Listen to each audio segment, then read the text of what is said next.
এবার সাজতে বসেছে দেখো। আমার হয়ে গেছে সাজ কমপ্লিট, জাস্ট আমি হেয়ারটা করবো এখন। এখন ইনি সাজবে। তা তুই এটা যদি বিয়ে বাড়ি যাবার আগেই ছেড়ে দিস কি করে হবে? তো কি হয়েছে? কেন? লোকে তো সাজ তো আগেই দেখে নেবে সব। হ্যাঁ, তো বিয়ে বাড়ির লোক কি সবাই মানে যারা এখানে আমাকে ফেসবুকে দেখছে সবাই কি বিয়ে বাড়িতেই আসবে? যাই হোক, বিয়ে বাড়িতে তো অন্তত ফেসবুকে 30-40% লোক তো আসবে না, ও পসিবল না গো। আমার ফেসবুকে 23 লাখ লোক আছে, 24 লাখ লোক আছে। 24 লাখ লোককে কে নিমন্ত্রণ করবে? না 30% মানে অনেক। না হাওড়ার ফ্যান ফলোয়ার্সদের মধ্যে কিছু তো আসবে ওখানে, কারণ কিছু আসবে। দেখে নেবেন আগে থেকে, এসে ভাববে ও দিদি এরকম সাজছে এরকম। কালকে আমরা চতুরাক্ষতে গিয়ে অলরেডি বুঝে গেছি ওখানে ভালো ফ্যান ফলোয়ার্স তোর আছে, বন্ধু আছে, মানে যারা আমাকে ভালোবাসে তারা আছে। হ্যাঁ ওকে, তা এটা মোটামুটি আমার হয়ে গেছে। এবার শাড়িটা জাস্ট পরবো। এই শাড়িটা আজকে আমি পরবো। এইটা হচ্ছে আমি জোয়াদার থেকে নিয়েছিলাম বিয়েতে পরবো বলে, বাট বিয়েতে আর পরা হয়নি, কারণ বিয়েতে বেনারসি পরিনি। তো যাই হোক, এনাকে সাজিয়ে নিই। এনার মনে হ্যাঁ বলো কিরম সাজতে চাও? একদম না সাজতে নয়, সেরকম সাজা। আচ্ছা, চোখটা সিম্পল রাখতে হবে। আর একটা মেকআপ আর্টিস্টের মতো জিজ্ঞেস করছি। হ্যাঁ, চোখটা সিম্পল রাখতে হবে। আর কি কি জানো? একদম যেরাম আমি সেরামই থাকবে। আচ্ছা, যেরকম তুমি সেরকমই থাকবে। ঠিক আছে, চলো দেখা যাক। তাড়াতাড়ি এই যে হয়ে গেছে সাজানো, খালি ফোকাসটা শিফট করছে। যাই হোক, টিপ পরবো। হ্যাঁ, টিপ পরবে, শাড়ি পরবে, সবসময় চকলেট লিপস্টিক পরে, ওই জন্য আজকে একটু মেরুন শেড ইউজ করেছি। যাই হোক, যাও দেখো আয়নায় গিয়ে।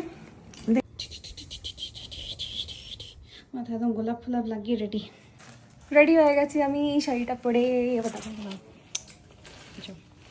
আর এইদিকে এই যে ইনি রেডি হয়ে গেছে। ম্যাচিং ওদিকে ঘোরো। এই যে চুল বেঁধে দিয়েছি, ওদিকে আবার ঘোরো। হেভি লাগছে। চলো, আমাদের ম্যাচিং হয়ে গেছে আজকে। নিয়েছিস? সব নিয়েছিস? হ্যাঁ, সব নিয়ে নিয়েছি। চলো, একা একা চুল বেঁধেছি আজকে আমি, জানি না দেখা যাচ্ছে। পুরোটাই একা করেছে, প্লাস আমাকেও করে দিয়েছে। চলো বেরোই এবার। তো গাড়িতে করে ফাইনালি বেরিয়ে গেছি। আর হচ্ছে কি, আমার একটা মিস্টেক ছিল, সেটা হচ্ছে ভাসুরের বিয়ে না, দেওরের বিয়ে। এটা মানে এত ভাসুর করে এত কথা হলো, বাট ভাসুরের বিয়ে না। মা ব্লগটা দেখে বলছে তুই জানিস না দেওরের বিয়ে, তোর থেকে কি তুই সম্পর্কে বড় সামথিং লাইক দ্যাট, না এরকম কিছু একটা বললো। রিকির থেকে 3 মাসের বড়। রিকির থেকে 3 মাস ছোট। সরি রিকি 3 মাসের বড়। হ্যাঁ, মানে আমার হিসাব মতো আমার দেওরের বিয়ে।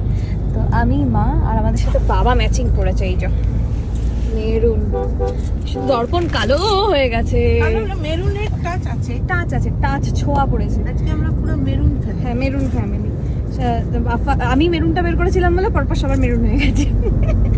তো যাই হোক, যাচ্ছি হচ্ছে গিয়ে আর কিছুক্ষণের মধ্যে ঢুকে যাবো। আজকে কদমতলার এরিয়াতে না? হ্যাঁ, কিছুক্ষণের মধ্যেই পৌঁছে যাবো কদমতলাতে, একদম বিয়ে খেতে। অনেকদিন পরে ফ্যামিলির মধ্যে বিয়ে হচ্ছে, ভীষণ মজা হচ্ছে। যাই হোক, বিয়ের গয়নাগাটিগুলোই বেশিরভাগ সব করে নিয়েছি। চলো, বিয়ের পর ফ্যামিলিতে প্রথম বিয়ে। হ্যাঁ, আমার বিয়ের পর ফ্যামিলিতে প্রথম বিয়ে, শ্বশুর বাড়ির দিকে প্রথম বিয়ে। তো চলো, কিছুক্ষণের মধ্যে ঢুকছি, তারপরে বাকিটা ওখানে গিয়ে শেয়ার করছে। বাই।